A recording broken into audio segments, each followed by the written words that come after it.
Everyone, स्वागत है आप सभी का लॉ एंड जुडिशरी क्लासेस में। मैं शिवांगी गुप्ता स्वागत करती हूँ आप सभी का आपके अपने इस यूट्यूब चैनल पे। कैसे हैं आप सभी? उम्मीद करती हूँ आप सभी बहुत अच्छे होंगे और अपनी पढ़ाई को बहुत अच्छे से जारी रख रहे होंगे। आज हम बात करेंगे मौर्योत्तर काल के बारे में। पिछले लेक्चर में हमने मौर्य वंश के बारे में पढ़ा और जितने भी प्रमुख राजा थे उन सबको अच्छे से डिस्कस किया था। आज हम मौर्योत्तर काल के बारे में पढ़ेंगे और जानेंगे कि कौन कौन से राजवंश आए मौर्योत्तर काल में। लेकिन उसके पहले अगर आपने वीडियो को लाइक नहीं करा है तो कर लीजिए, चैनल को सब्सक्राइब नहीं करा है तो सब्सक्राइब कर लीजिए और बेल आइकन को प्रेस कर लीजिए ताकि जब भी क्लास का नोटिफिकेशन आए सबसे पहले आपको मिल जाए। और क्लास शुरू करने से पहले एक छोटी सी नोटिफिकेशन भी, अगर आपको मेरे साथ जुड़ करके पढ़ना है, चाहे ऑफलाइन मोड में हो या ऑनलाइन, बिल्कुल जुड़ सकते हैं और पढ़ सकते हैं। करना क्या है इसके लिए, इस नंबर पे आप मैसेज दे करके क्लास से रिलेटेड जो भी इंफॉर्मेशन लेनी है ले सकते हैं। ठीक है, नंबर है 7408472680। ठीक है, बहुत ही नॉमिनल प्राइस में क्लासेस चलाए जाते हैं मंथली। आपको करना है तो आप आराम से जुड़ सकते हैं और अपनी पढ़ाई को इनहेंस कर सकते हैं। ठीक है, तो चलिए फिर बिना किसी देरी के स्टार्ट करते हैं आज के क्लास को। तो आज हम क्या बात करेंगे? मौर्योत्तर काल। और मौर्योत्तर काल जो है वो, इसका नाम क्यों पड़ा मौर्योत्तर काल? मौर्योत्तर काल का मतलब ये होता है कि मौर्य काल के बाद का समय। ठीक है, उसी को हम क्या कहेंगे? मौर्योत्तर काल। जैसे पूर्व वैदिक काल और उत्तर वैदिक काल हमने देखा था कि वैदिक काल के बाद का काल क्या था? उत्तर वैदिक काल था, है ना। वैसे ही सेम मौर्योत्तर काल का मतलब क्या कि मौर्य काल के बाद का काल, यानी कि वो जो राजा थे उनके बाद कौन कौन से राजवंश आए थे उसको हम लोग डिस्कस करेंगे। ठीक है, चलिए, तो यही क्या लिखा है, सेम चीज कि मौर्य काल के बाद का काल क्या है? मौर्योत्तर काल कहलाता है। ठीक, अब ये जो मौर्योत्तर काल है इसमें हम लोग देखेंगे क्या क्या। तो सबसे पहले शुंग वंश, फिर कर्ण वंश, फिर सातवाहन वंश और फिर कुषाण वंश। ठीक है, ये चार रहेगा। कौन कौन सा? शुंग वंश, कर्ण वंश, सातवाहन वंश और कुषाण वंश। ठीक है, ध्यान रहेगा, याद रखिएगा इसको सीक्वेंस वाइज में। ठीक, अब जो है सबसे पहले हम लोग क्या देखेंगे कि मौर्योत्तर काल को जानने के स्रोत कौन कौन से हैं, सोर्सेस कौन कौन से हैं। ठीक है, तो सबसे पहले देखा जाए तो हम लोग क्या देखेंगे? साहित्यिक स्रोत। ठीक है, अब साहित्यिक स्रोत में सबसे पहले क्या? बौद्ध साहित्य के बारे में। पहला क्या है आपका? मंजूश्री मूल कल्प। इसे पुष्यमित्र शुंग को बौद्धों का उत्पीड़क कहा गया है। इसके अंदर पुष्यमित्र शुंग जो है उसको बौद्धों का उत्पीड़क करता कहा गया है। क्यों? क्योंकि देखा जाए तो ये जो है शैव धर्म और वैष्णव धर्म को मानने वाला था। ठीक है, हिंदू मान्यताओं को मानने वाला था। यही रीजन है कि इस तरीके की बात इसके बारे में की गई है। ठीक, ध्यान रहेगा, पर रियल में ऐसा नहीं है क्योंकि इन्होंने भी बहुत अच्छा अच्छा काम कराया था। ठीक है, लेकिन फिर भी अब भाई अगर उनका धर्म नहीं मानेंगे तो बुराई तो होगी। ठीक है, तो उस हिसाब से इनकी बुराई कर दी गई है। ठीक, अब है आपका मिलिंद पन्हो। अब ये जो मिलिंद पन्हो है इसमें ग्रीक राजा मिनांडर और बौद्ध भिक्षु नागसेन का वार्तालाप बताया गया है। ठीक है, और इसके लेखक कौन है? तो वही नागसेन ही है। ठीक है, मिलिंद पन्हो के लेखक कौन? नागसेन। ये अलग से क्वेश्चन बनेगा। और क्या है इसमें, है क्या? तो ग्रीक राजा मिनांडर और बौद्ध भिक्षु नागसेन के जो भी बातचीत हुई, वार्तालाप हुई, उसी के बारे में बताया गया है इसमें। ठीक, इसके बाद हम लोग आते हैं कहा? महाभाष्य। अब ये जो महाभाष्य है ये लिखा किसने है? तो इसे पतंजलि ने लिखा है। ठीक है, इसमें है क्या? तो पुष्यमित्र शुंग द्वारा कराए गए अश्वमेध यज्ञ की जानकारी मिलती है। ठीक है, किसकी जानकारी? अश्वमेध यज्ञ की। कौन कराया था? पुष्यमित्र शुंग कराए थे। ठीक, फिर क्या कह रहा है, यवनों का आक्रमण का भी जिक्र कहाँ होता है, इसी महाभाष्य में होता है। ठीक है, उसके बाद क्या है, गार्गी संहिता। अब इसको लिखा कौन है, तो नाम ही है गार्गी संहिता, तो लिखी भी गार्गी ही है। ठीक है, इसमें ज्योतिष के बारे में जानकारी दिया गया है और इसमें भी यवनों के आक्रमण का जिक्र है। ठीक है, जो ग्रीक लोग होते हैं यवन, है ना, उनके बारे में जिक्र किया गया। अब है मालविका अग्निमित्र। ठीक है, लिखा किसने है, कालिदास ने। ठीक है, ये अलग से क्वेश्चन बनता है। और इसमें है क्या, तो मालविका और अग्निमित्र जो कि पुष्यमित्र शुंग का बेटा है, उन दोनों की लव स्टोरी है। ठीक है, प्रेम कथा है, किसका, मालविका और अग्निमित्र की। ठीक, अग्निमित्र कौन, पुष्यमित्र शुंग का बेटा। बुक किसने लिखा, कालिदास ने। ठीक, अब क्या है, नेचुरल हिस्टोरिका। ये प्लिनी द्वारा लिखा गया है, किस लैंग्वेज में, तो लैटिन भाषा में। इससे भूमध्य सागर के व्यापार की चर्चा, यानी मेडिटेरेनियन सी से व्यापार होता था, ऐसी चर्चा किस बुक में मिली है, नेचुरल हिस्टोरिका में मिली है। ठीक है, ध्यान रहेगा। चलिए, ये तो हो गए आपके साहित्यिक स्रोत। अब हम लोग देखेंगे पूरा तात्विक स्रोत। ठीक है, पूरा तात्विक स्रोत। अब पूरा तात्विक स्रोत में देखा जाए तो सबसे पहले क्या है आपका पुरातात्विक स्रोत में, बेसनगर अभिलेख। ठीक है, स्थान कहाँ है, मतलब कहाँ मिला है, तो विदिशा मध्य प्रदेश में। यह यवन के राजदूत हेलियोडोरस से संबंधित है। ठीक है, किससे संबंधित है, हेलियोडोरस से। इसमें भागवत धर्म की चर्चा की गई है। ठीक, किस धर्म की, भागवत धर्म की। फिर क्या कह रहा है, यह एक स्तंभ लेख है, इसके शीर्ष पर गरुड़ की आकृति है। ठीक है, ध्यान रखिएगा, गरुड़ की आकृति कहाँ है, बेसनगर अभिलेख में, इसीलिए इसको गरुड़ स्तंभ के नाम से भी जाना जाता है। ठीक है, बहुत इंपॉर्टेंट क्वेश्चन है, ध्यान रखिएगा। ठीक, इसके बाद क्या है आपका, नाना घाट अभिलेख। ठीक, नाना घाट अभिलेख। अब ये क्या है, तो यह सातवाहन रानी नागनिका का अभिलेख है। किसका, सातवाहन की रानी नागनिका का क्या है, अभिलेख है। ठीक, अब नागनिका जो है वो सातवाहन राजा सातकर्णी की प्रथम पत्नी थी और इससे राजा सातकर्णी प्रथम की उपलब्धियों के बारे में, भाई वाइफ अपने हस्बैंड की बड़ाइयां कर रही है, किसमें कर रही है, नाना घाट अभिलेख में। ठीक है, ध्यान रखिएगा। अब है नासिक अभिलेख। अब ये जो नासिक अभिलेख है, इससे गौतमी बलश्री ने लिखा है। ठीक, और इसमें गौतमी पुत्र सातकर्णी की चर्चा की गई है। ठीक है, किसकी, गौतमी पुत्र सातकर्णी की, यानी माता अपने बच्चे की बड़ाई कर रही है इसमें। ठीक है, ध्यान रहेगा। नाना घाट वाले में पत्नी अपने पति की बड़ाई कर रही थी और नासिक वाले में माता अपने बच्चे की बड़ाई कर रही है। ठीक, अब क्या कह रहा है, जूनागढ़ अभिलेख। अब ये जो जूनागढ़ अभिलेख है हमारा, ये किसने लिखवाया है, रुद्रदामन प्रथम ने। किस लैंग्वेज में, संस्कृत में। ठीक है, और ये गद्य और पद्य दोनों में लिखा गया है, ध्यान रहेगा। ठीक है, वापस हम रिवाइज कराएंगे एक बार, क्योंकि आज का लेक्चर थोड़ा बड़ा होगा। ठीक, तो हम लोग आराम आराम से पढ़ते चल रहे हैं, लास्ट में हम लोग फटाफट रिवाइज भी कर लेंगे। ठीक है, नोट्स बनाते चलिए, अगर नोट्स नहीं बना रहे हैं तो नोट्स बना लेंगे तो बहुत बेनिफिट होगा हर एग्जाम के लिए, आपके लिए। ठीक है, अब है सबसे पहले हम लोग क्या बात करेंगे, शुंग वंश के बारे में बात करेंगे। ठीक है, अब शुंग वंश जो है, इसमें कुल कितने राजा हुए, तो 10 राजा हुए जो 112 साल तक क्या किए, शासन किए। ठीक है, किसमें, शुंग वंश। कितने राजा, 10 राजा, कितने साल तक, 112 ईयर तक क्या किए, शासन किए। ठीक, इस वंश की स्थापना को ब्राह्मण क्रांति के नाम से जाना जाता है। क्यों, क्योंकि जैन धर्म, बौद्ध धर्म जो है बहुत ज्यादा हावी हो गया था, बाद में उसमें भी बहुत सारी बुराइयां कुरीतियां आ गई थी, बताए थे हम। तो भाई जाहिर सी बात है कि जब बुराइयां आएगी तो क्रांति तो होगी।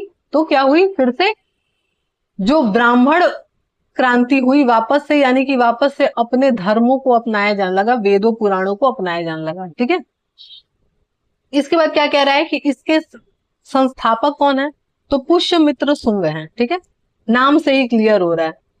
लास्ट में सुंग लगा है, सुंग वंश की स्थापना की कौन? पुष्यमित्र सुंग ने। ठीक, इसके बाद क्या कह रहा है? पुष्यमित्र सुंग ने अंतिम मौर्य शासक बृहदत्त की हत्या करके शुंग वंश की स्थापना की। ठीक है, अंतिम मौर्य शासक कौन था? बृहदत्त था, और उसको मार करके क्या किया? शुंग वंश की स्थापना कर दिया।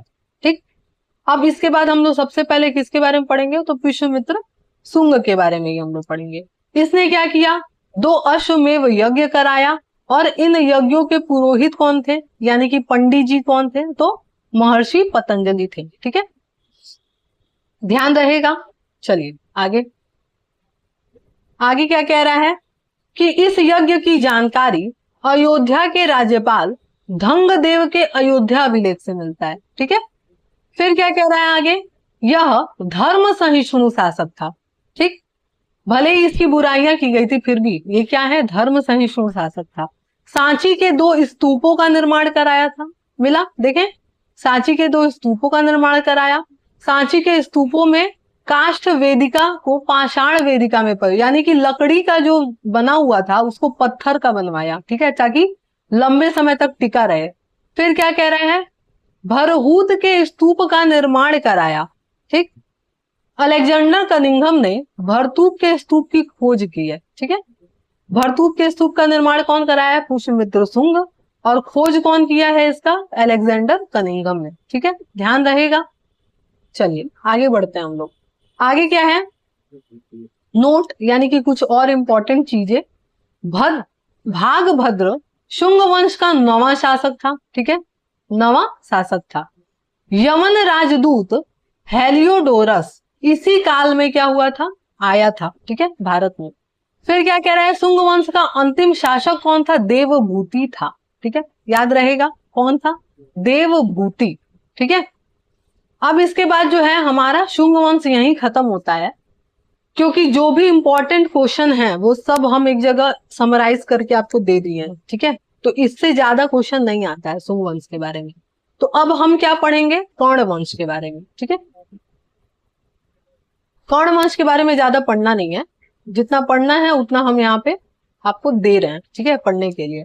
क्या कह रहा है कि इसमें कुल 4 शासक हुए जो कि 45 वर्ष तक क्या किए? शासन किए। ठीक, संस्थापक कौन? वासुदेव। ठीक है, और कर्ण वंश के शासक जो है देखा जाए तो कौन कौन थे? नाम ऐसे याद कर लिया जाए चारों का, तो वासुदेव था, भूमिमित्र था, नारायण था, और सुशर्मा था। ठीक है, सुशर्मा को क्या किया गया? मार दिया गया लास्ट में। ठीक है, कौन मारा?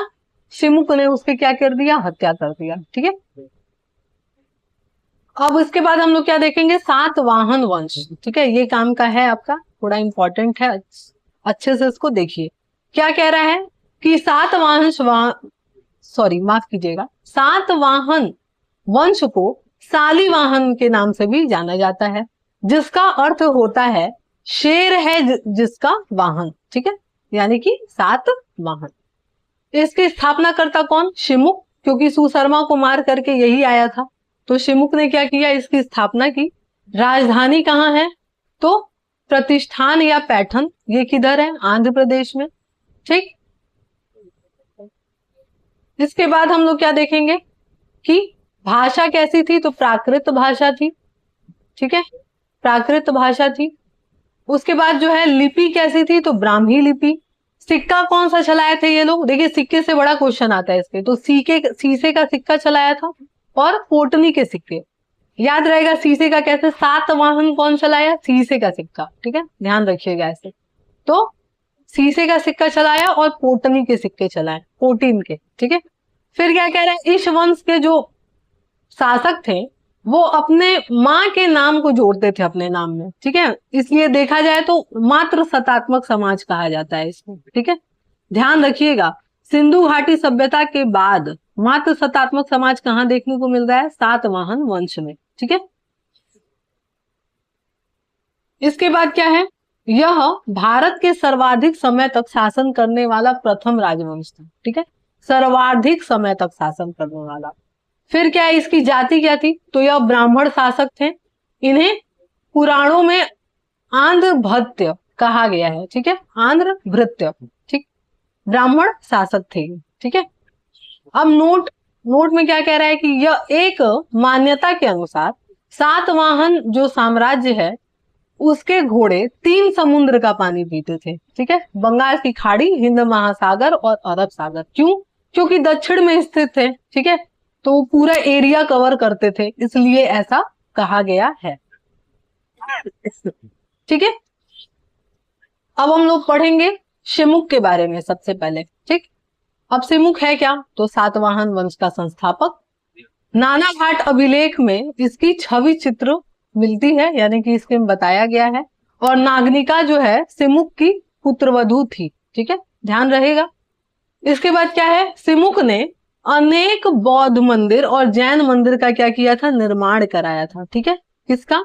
बौद्ध मंदिर और जैन मंदिर का निर्माण कराया था, ठीक है। कौन कराया था? सिमुक ने कराया था। ठीक, अब हम लोग किसके बारे में पढ़ेंगे? तो शातकर्णी प्रथम के बारे में, ठीक है। सिमुक के बाद शातकर्णी प्रथम के बारे में। उपाधियां इसकी क्या थी? तो दक्षिणापति और प्रतिष्ठानपति, ठीक है, इसके उपाधियां थी। यह सातवाहन वंश का प्रारंभिक महानतम शासक था, ठीक है। क्या था? प्रारंभिक महानतम शासक। राजधानी कहाँ थी? तो प्रतिष्ठान, इसीलिए इसको प्रतिष्ठानपति भी बोला जाता था, ठीक है। अब क्या कह रहा है इसके बारे में? तो नाना घाट अभिलेख से इसकी पत्नी ने क्या किया था? इसके बारे में बड़ाइयां की थी, बताए थे हम, ठीक है। और इसने ब्राह्मणों और बौद्धों को भूमि दान में दिया था, तो इसलिए भूमि दान में देने का प्रथम उल्लेख कहां से मिलता है? तो इसी वंश से मिलता है, सातवाहन वंश से, ठीक है, ध्यान रहेगा। इसके बाद क्या कह रहा है? सातवाहनों ने सर्वप्रथम भूमि दान की प्रथा शुरू की थी, ठीक है। यही हम बताए ना अभी कि सबसे पहले कौन भूमि दान की व्यवस्था शुरू किया था, प्रथा शुरू किया था? तो सातवाहन वंशों ने ही शुरू किया था, ठीक। इसकी मृत्यु के बाद सातवाहनों का अंधकार का युग प्रारंभ हो गया। क्यों? क्योंकि इसके बाद जो है कोई ढंग के राजा नहीं बचे थे, ठीक है, इस वजह से। अब क्या है हाल? इस वंश का सबसे विद्वान शासक था, ठीक है। इसने गौथा सप्तशती पुस्तक लिखी है, ठीक है। क्या लिखा है? गौथा सप्तशती पुस्तक, ठीक। अब इसके दरबार में 2 विद्वान थे, एक है सर्ववर्मन, ठीक है, और एक है गुणायक, ठीक है, गुणाड़क, ठीक, ध्यान रहेगा। दोनों का नाम, बुक का नाम न भी याद हो तो भी काम चलेगा। एक वृहद कथा कोश याद रखिएगा, ठीक है, वृहद कथा कोश, ठीक है, इसको याद रखिएगा बस। अब इसके बाद हम लोग आते हैं सीधा कहां? गौतमी पुत्र सातकर्णी पे, ठीक है। अब ये क्या है? तो यह भी क्या है? सबसे महानतम शासक है। और इसकी जानकारी कहां से मिलती है? तो नासिक अभिलेख से मिलती है, ठीक है, जो कि इसकी माता ने क्या किया था? लिखवाया था, ठीक है, गौतमी बलश्री ने लिखवाया था, ठीक है। अब क्या कह रहा है कि नासिक अभिलेख से इसे एकमात्र ब्राह्मण कहा गया है, ठीक है, मतलब इसके बहुत सारी उपाधियां दी गई हैं कि एकमात्र ब्राह्मण था, द्वितीय ब्राह्मण था, वेद रक्षक था, वर्ण व्यवस्था का रक्षक था, ठीक है। और इसी अभिलेख में कहा गया है कि इसके घोड़े जो हैं वो 3 समुद्र का पानी पीते थे, ठीक है, ध्यान रहेगा। चलिए, अब इसके बाद हम लोग क्या देखेंगे? वशिष्ठ पुत्र पुलुवामी, ठीक है, ये भी एक राजा था।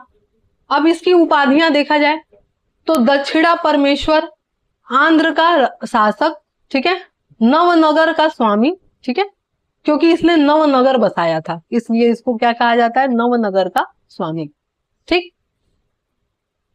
इसके बाद क्या कह रहा है? यह एकमात्र सातवाहन शासक था जिसने अमरावती और आंध्र प्रदेश से मिला लिया, ठीक है, अमरावती और आंध्र प्रदेश में से मिला लिया था, ठीक है, ध्यान रहेगा। अब एक और शासक देखें, यज्ञश्री सातकर्णी, ठीक है, यज्ञश्री सातकर्णी। अब इसके बारे में कुछ चीजें, तो यह सातवाहन वंश का अंतिम महानतम शासक है, ठीक है। अंतिम महानतम शासक कौन था? तो यज्ञश्री सातकर्णी। इसके 3 अभिलेख हैं, कौन कौन से हैं? तो नासिक अभिलेख, कान्हेरी अभिलेख और गुंटूर अभिलेख, ठीक है। अब नासिक अभिलेख इसके राज्याभिषेक के 7वें साल लिखा गया, कान्हेरी इसके 16वें वर्ष में राज्याभिषेक के, और गुंटूर 27वें साल, ठीक। इसके सिक्के पर जलयान का चित्र दर्शाता है, ठीक है। और इससे प्रतीत होता है कि समुद्री व्यापार जो था वो बहुत मजबूत था उस समय, ठीक है। इसके बाद जो है बौद्ध जो दार्शनिक है नागार्जुन, वो क्या था, यज्ञश्री सातकर्णी का मित्र था, ठीक है। कौन था, बौद्ध दार्शनिक नागार्जुन, ठीक है। और नागार्जुन ने दो सिद्धांत भी दिए थे, शून्यवाद और सापेक्षवाद का, ध्यान आ रहा है। चलिए इसके बाद जो है आपका सातवाहन वंश खत्म, हम लोग क्या देखेंगे आगे अब, कुषाण वंश, ठीक है। कुषाण वंश, अब कुषाण वंश के बारे में कुछ चीजें हम लोग जान लें। ये क्या है, मूलतः चीन के निवासी थे। यह चीन से विस्थापित होकर के मध्य एशिया आए थे और वहां से फिर क्या किए, भारत में प्रवासित हो गए, यानी कि रहने चले आए, ठीक। अब जो है महत्वपूर्ण राजा के बारे में देखा जाए जो कुषाण वंश के हैं, तो सबसे पहले कौन है, कुजुल कार्डफिसस, जिससे क्वेश्चन आते हैं बहुत सारे, ठीक है, तो ध्यान रखिएगा। तो सबसे पहले कौन, कुजुल कार्डफिसस। अब ये जो है कुषाण वंश का संस्थापक है, ठीक है, इसको कहा जाता है। यह बौद्ध धर्म का अनुयायी था। इसने महाराजा धीराज की उपाधि धारण की थी, ठीक है, किसकी, महाराजा धीराज की। इसने काबुल, कश्मीर और गंधार पे क्या किया, विजय प्राप्त किया, ठीक है, यानी कि उन क्षेत्रों को क्या किया, जीत लिया। इसने अपने सिक्कों पर रोमन सम्राट आगस्टस की आकृति लगवाई थी, ठीक है, यानी कि आकृति उससे मिलती है, किससे, इसके सिक्के से, ठीक है, ध्यान रहेगा। इसके बाद हम लोग किसके बारे में देखेंगे, विम कार्डफिसस। ये कौन है, तो यह भारत में कुषाण वंश का वास्तविक संस्थापक कहा जाता है, यानी कि अगर वास्तविक संस्थापक के बारे में कहा जाए तो कौन है, विम कार्डफिसस, ठीक है। इसने क्या किए, सोने के सिक्के चलाए थे, ठीक है, ध्यान रखिएगा, सोने के सिक्के कौन चलाया था, तो विम कार्डफिसस।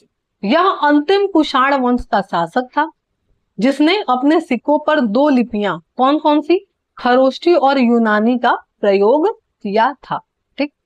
अब इसकी कुछ उपाधियां हैं, जैसे महेश्वर, सर्वलोकेश्वर, महाराज, ठीक है, सर्व राजातिराज, ठीक, ये सारे कुछ जो हैं इसके उपाधियां हैं, ठीक है। अब इसके सिक्के पर जो है किसकी आकृति है, तो शिव, नंदी और महेश्वर की आकृति है, ठीक है, जिससे अनुमान लगाया जाता है कि यह किसका अनुयायी था, शैव धर्म का अनुयायी था, ठीक है, यानी कि शिव जी का उपासक था, ठीक। अब इसके बाद कौन आया, कनिष्क, जो कि कुषाण वंश का सबसे महानतम शासक था, ठीक है। और कनिष्क ने 78 ईस्वी में शक संवत चलाया था, ठीक है, शक संवत कौन चलाया था, कनिष्क, कब, 78 ईस्वी में, ठीक है। कनिष्क को द्वितीय अशोक या देवपुत्र के नाम से भी जाना जाता है, ठीक है, किसको, कनिष्क को, ठीक। राजधानी कहां था, तो पुरुषपुर यानी कि पेशावर और मथुरा यानी कि उत्तर प्रदेश, यानी कि दो राजधानियां थी इसमें, ठीक। अब कनिष्क ने कश्मीर में कनिष्कपुर नामक शहर बसाया था, ठीक है, कहां, कनिष्कपुर नामक शहर कहां, कनिष्क ने बसाया था, ठीक।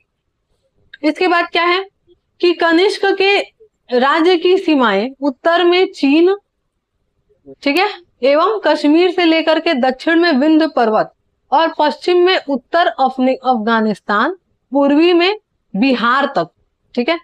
यानी कि अगर देखा जाए हम लोग, तो अगर ये भारत का मैप है, ठीक है, ये अगर हम भारत के मैप की बात करें तो इसका जो क्षेत्र है वो पूरा कहां तक, यहां से अफगानिस्तान, ठीक, यहां से आपका चाइना, यहां से आपका बिहार यानी कि यूपी बिहार का क्षेत्र, और दक्षिण में कहां तक, सिंध, यानी कि देखा जाए, माफ कीजिएगा, विंध्याचल पर्वत यानी कि मध्य प्रदेश तक फैला हुआ था, ठीक है, यानी कि इतने बड़े एरिया में जो है इसका पूरा विस्तार था, इसके क्षेत्र विस्तार, ठीक है। उसके बाद देखा जाए तो चौथी बौद्ध संगीति भी कब हुआ था, कनिष्क समय ही हुआ था, है ना, ध्यान आ रहा है। इसके बाद क्या है, हाँ, एक क्वेश्चन है मेरा, आप ये बताइए कमेंट बॉक्स में कि चारों बौद्ध संगीति कहाँ हुई थी, अध्यक्ष कौन थे, ठीक है, बहुत अच्छी तरीके से सबके बारे में बताइए, ठीक है, कमेंट। अब इसके बाद क्या है, तो कनिष्क के राबा तक अभिलेख से 4 शहरों का उल्लेख मिलता है। कौन कौन से 4 शहर, साकेत, पाटलिपुत्र, कौशाम्बी और चंपा, ठीक है, ध्यान रहेगा। कौन कौन से आपके, साकेत, पाटलिपुत्र, कौशाम्बी एवं चंपा, ठीक है, इन सब के बारे में क्या मिलता है, उल्लेख मिलता है, ठीक। अब इसके शासन काल में 2 मूर्ति कला का भी विकास हुआ, ठीक है, कौन कौन सी, एक गांधार मूर्ति और एक मथुरा मूर्ति कला। अब गांधार मूर्ति कला जो है, तो काले और भूरे रंग का पत्थर का प्रयोग किया जाता था इसमें इसमें सौंदर्य पे विशेष ध्यान दिया जाता था, ठीक। और यह एक इंडो ग्रीक कला है, ठीक है, यानी कि इंडिया और यूनान के क्षेत्रों का मिक्स कल्चर है। गांधार कला जो है उसमें मूर्ति यूनानी देवता अपोलो की नकल का प्रतीक है, ठीक है, यानी कि अपोलो एक देवता थे, उनके नकल देखा जाए तो लगता है कि किया गया है। अब आगे क्या कह रहा है कि भगवान बुद्ध की सर्वाधिक मूर्तियां जो हैं किस कला से बनी है, गांधार कला से ही बनी है, ठीक है, ध्यान रहेगा। चलिए अब इसके बाद हम लोग क्या देखेंगे, मथुरा कला,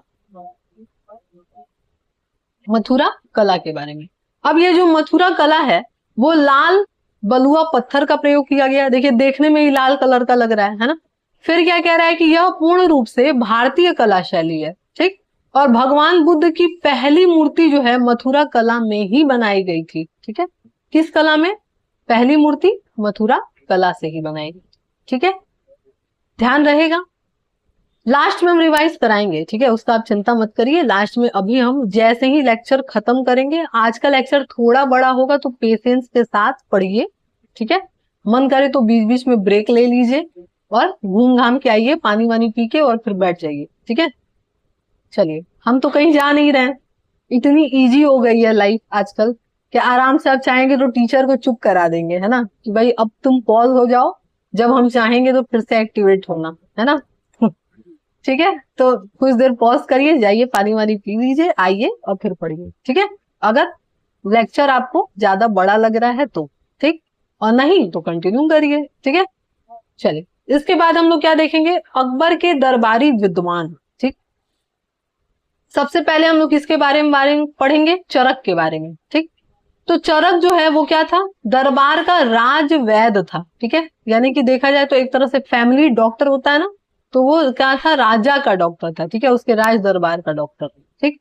इसके बाद इसने क्या लिखा है, तो चरक संहिता लिखा है, ठीक। अलबरूनी ने क्या किया, चरक संहिता को काया शास्त्र की सबसे बेहतर बुक कहा है, ठीक। अब क्या है आगे, तो चरक संहिता को चिकित्सा शास्त्र का इंसाइक्लोपीडिया कहा जाता है, ठीक है, चिकित्सा शास्त्र का इंसाइक्लोपीडिया किसको कहा जाता है, चरक संहिता को, ठीक, लिखा कौन है, तो चरक ने ही लिखा है, ठीक है, ध्यान रहेगा। चलिए इसके बाद है वसुमित्र, इसने क्या किया है, जो चौथी बौद्ध संगीति में शामिल थे, कौन थे, वसुमित्र। फिर है अश्वघोष, यह चौथी बौद्ध संगीति में शामिल थे, कनिष्क के राजकवि थे। इनकी प्रमुख पुस्तक कौन कौन सी है, तो बुद्ध चरित्र है, सौंदर्यानंद है, फिर सारी पुत्र प्रकरण है, ठीक है, ये तीनों बुक इनकी है, ठीक है। अब नागार्जुन, तो नागार्जुन के बारे में तो हम लोग पहले भी पढ़े हैं कई बार, है ना, तो भारत का आइंस्टीन कहा जाता है और इसने शून्यवाद और सापेक्षवाद का सिद्धांत दिया है, ठीक है। इसके बाद सिक्कों के बारे में पढ़ते हैं, जिससे सबसे ज्यादा देखिए क्वेश्चन सिक्कों से ही आते हैं, ठीक है, इसका आप स्क्रीनशॉट ले लीजिएगा, अच्छे से इसको पढ़िए, ठीक है। क्या है, तो सबसे पहले सिक्कों जो है कौन सा है, तो आहत सिक्के हैं जो मिट्टी के बने होते थे, ठीक है, सबसे पहला सिक्का अगर पूछा जाए एग्जाम में तो कौन है, आहत सिक्का है जो कि मिट्टी का बना होता था, ठीक है। उसके बाद क्या कह रहा है, शीशे का सिक्का कौन चलाया, तो हम बताए थे स से सिक्का, शीशे का सिक्का, और स से सीसा से सातवाहन वंश, याद रखिएगा, ठीक। उसके बाद क्या है, सोने का सिक्का सबसे पहले कौन, तो कुषाण वंश में विम कर्डफिसस और इंडो ग्रीक के शासकों ने चलाया, यूनानों ने, ठीक है। उसके बाद क्या है, चांदी के सिक्के कौन चलाया, तो चंद्रगुप्त द्वितीय ने चलाया था, जो कि गुप्त वंश का शासक है। अभी हम लोग गुप्त वंश पढ़े नहीं है, आगे हम लोग पढ़ेंगे, ठीक है। सर्वाधिक सोने के सिक्के कौन चलाया है? तो गुप्त वंश के शासकों ने ही चलाया है। ठीक। सर्वाधिक शुद्ध सोने के सिक्के कौन चलाया है? तो कुषाण शासकों ने चलाया है। ठीक है।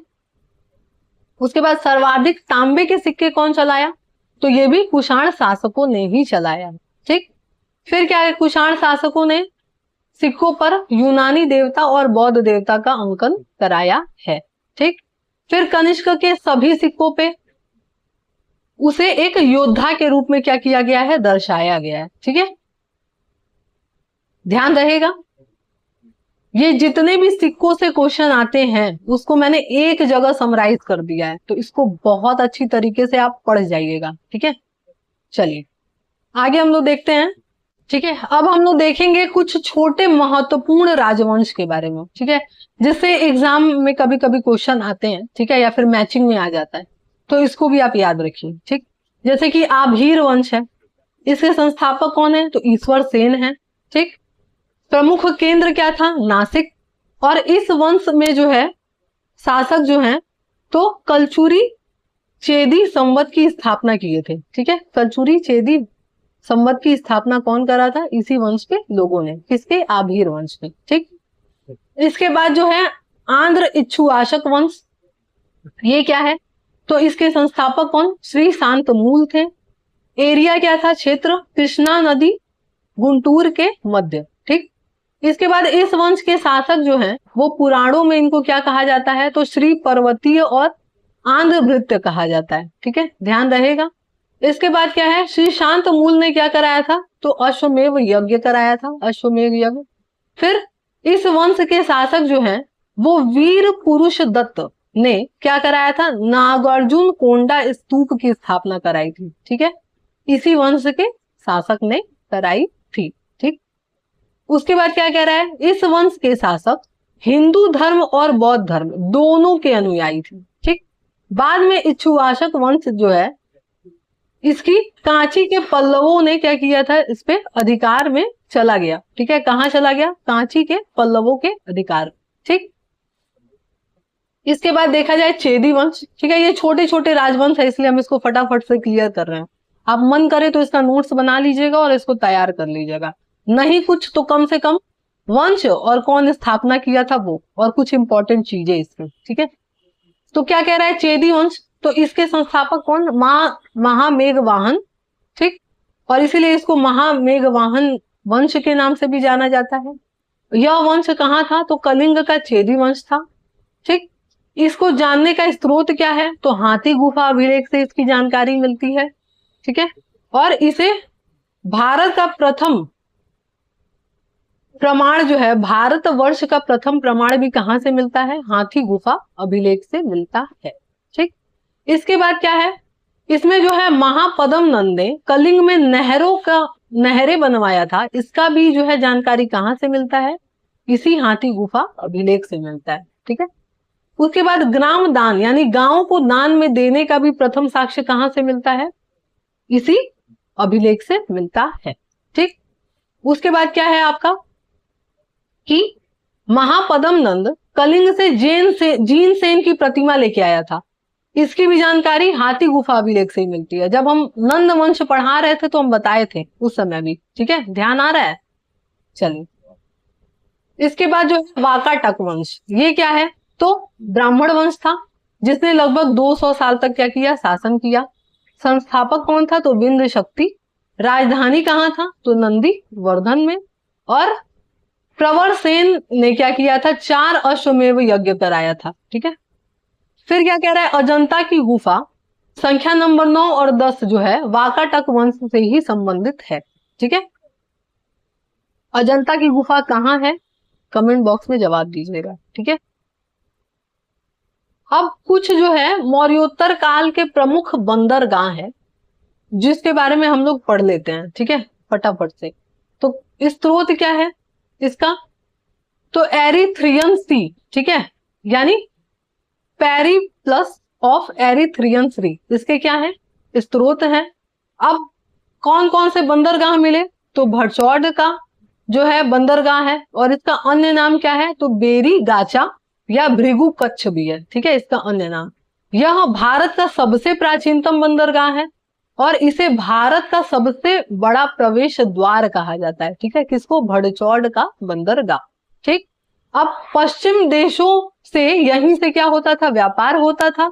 और ये कहाँ स्थित था? तो नर्मदा नदी के किनारे स्थित था। ठीक है, इसके बाद हम लोग देखेंगे किसके बारे में? बारबैरिकम। ठीक, ये कहाँ है? तो सिंधु नदी के मुहाने पे स्थित है। बस इतना ही जानेंगे इसके बारे में, और जानने की जरूरत नहीं है। ठीक, अब क्या है? अरिकामेडु, ये कहाँ पे?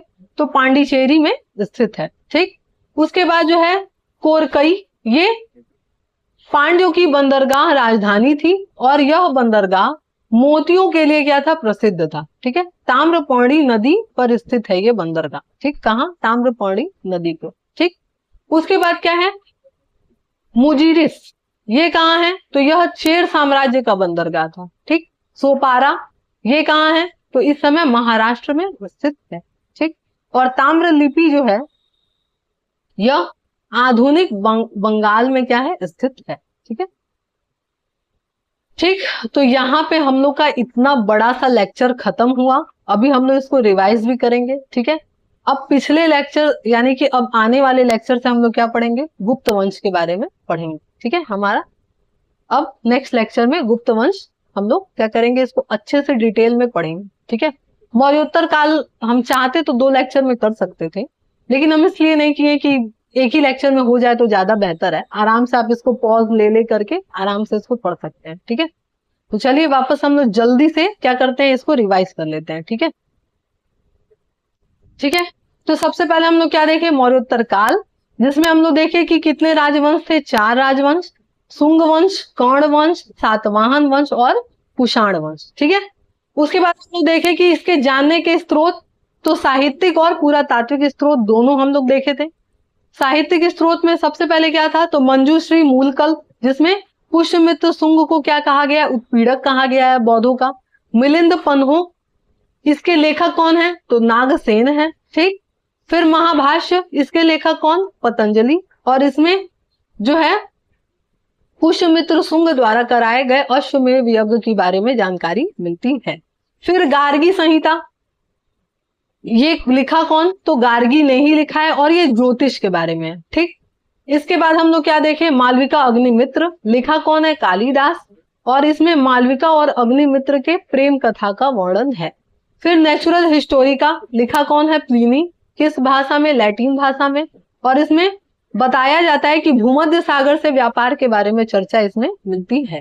ठीक, पुरातात्विक सोच के बारे में बेशनगर अभिलेख, इसमें जो है भागवत धर्म की चर्चा की गई थी, और यवन के राजदूत हेरोडोटस से ये क्या है? संबंधित है। ठीक, और इसको हम गरुड़ स्तंभ भी कहते हैं, क्योंकि इस पे गरुड़ की आकृति बनी हुई है।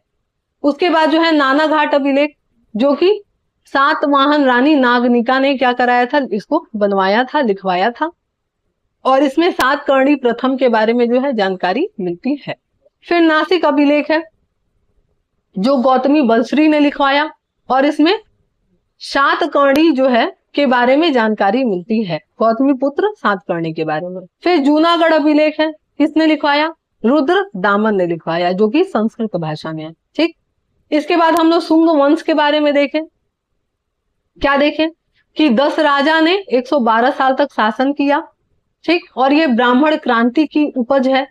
और इसके संस्थापक कौन थे? तो पुष्यमित्र शुंग थे, जो कि मौर्य वंश के बृहदत्त की हत्या करके क्या किए थे? इस वंश की स्थापना किए थे।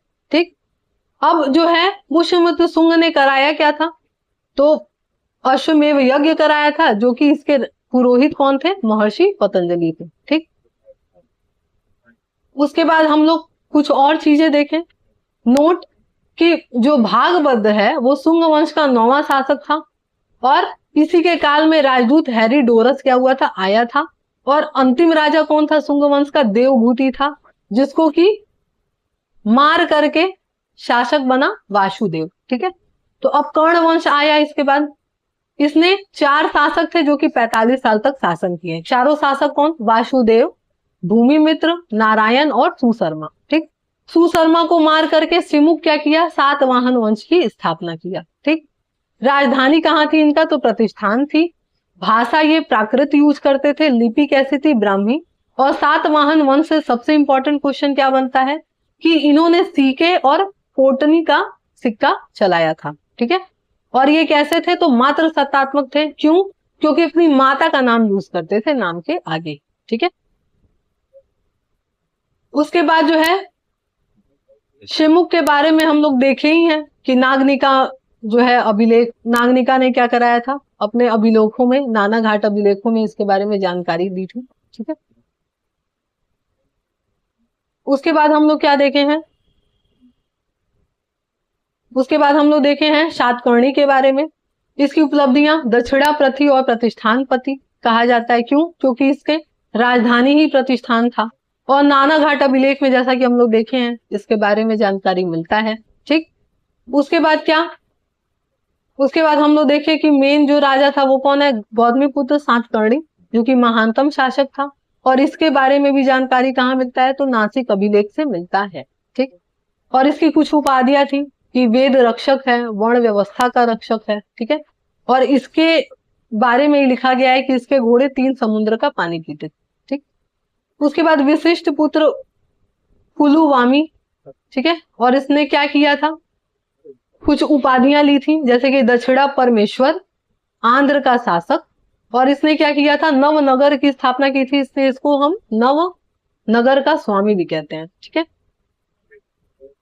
फिर यज्ञश्री है, इसके बारे में जानकारी 3 जगह मिलती है इससे रिलेटेड, नासिक अभिलेख, कन्हेरी अभिलेख और गुंटूर अभिलेख से, ठीक है। उसके बाद जो है कुषाण वंश आता है। कुषाण वंश देखा जाए तो बेसिकली चीन के निवासी कहे जाते हैं।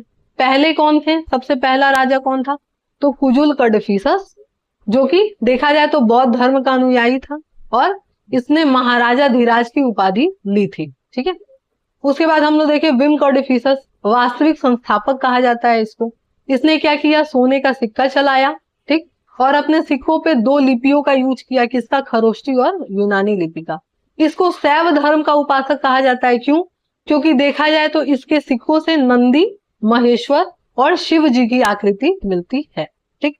फिर कनिष्क, सबसे महानतम शासक कुषाण वंश का। क्यों? क्योंकि इसने बहुत सारे अच्छे काम कराए थे। और इसने क्या किया था, 78 ईस्वी में शक संवत की भी स्थापना की थी, ठीक। और इसको द्वितीय अशोक भी कहा जाता है इसके काम की वजह से, ठीक है।